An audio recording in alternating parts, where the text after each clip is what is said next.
નમસ્કાર, હું રાજ. આપ જોઈ રહ્યા છો સ્પાર્ક ટુડે ન્યૂઝ. પંચમહાલ જિલ્લાના હાલોલ ખાતે ગૌ સન્માન આહ્વાન અભિયાન અંતર્ગત હિન્દુ ધર્મપ્રેમીઓ અને ગૌભક્તો દ્વારા ભવ્ય રેલીનું આયોજન કરવામાં આવ્યું હતું. દેશભરમાં 5000થી વધુ તાલુકાઓમાં યોજાયેલા અભિયાન ભાગરૂપે હાલોલમાં પણ મોટી સંખ્યામાં ગૌભક્તો અને હિન્દુ સમાજના લોકો જોડાયા હતા. રેલીની શરૂઆત કંજરી રોડ સ્થિત હનુમાન મંદિરથી કરવામાં આવી હતી, જે શહેરના મુખ્ય માર્ગો પરથી પસાર થઈ મામલતદાર કચેરી ખાતે પહોંચી હતી. અહીં પ્રતિનિધિ મંડળ દ્વારા મામલતદારને આવેદનપત્ર સુપ્રત કરવામાં આવ્યું હતું. આવેદનપત્રમાં ગૌમાતાને રાષ્ટ્રમાતાનો દરજ્જો આપવા, દેશવ્યાપી ગૌહત્યા પર સંપૂર્ણ પ્રતિબંધ મૂકવા તેમજ ગૌ રક્ષા માટે કડક કેન્દ્રીય કાયદો અમલમાં મૂકવાની માંગ કરવામાં આવી છે.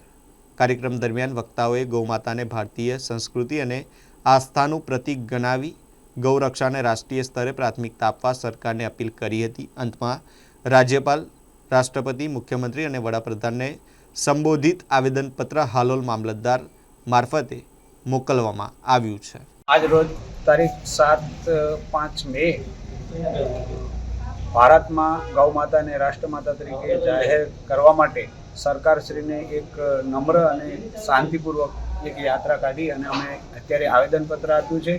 તેમજ ભવિષ્યમાં આપણી ગૌ માતાને રાષ્ટ્રમાતા તરીકે જાહેર કરાય, તેમજ ગૌ માતાની હત્યા બંધ થાય.